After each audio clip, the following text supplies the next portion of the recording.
এক অদৃশ্য শক্তি, যে তার নিজের নিয়মে, নিজের বিচারে প্রতিনিয়ত আমাদের জীবনের চাকা ঘুরিয়ে চলেছে। নিয়তি আমাদের কোথা থেকে কোথায় নিয়ে দাঁড় করায়। আমাদের জীবনে কত আশা, কত স্বপ্ন থাকে, সব স্বপ্ন কি আমাদের পূরণ হয়?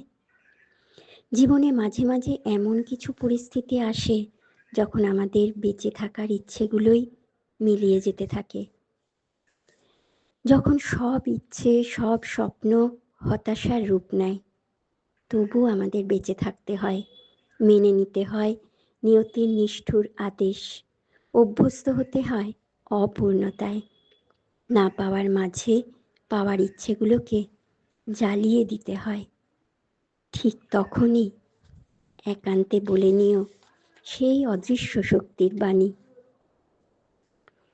সময় নির্ধারিত, স্থান নির্ধারিত, ঘটনা নির্ধারিত, ঘটিত হওয়া নিশ্চিত।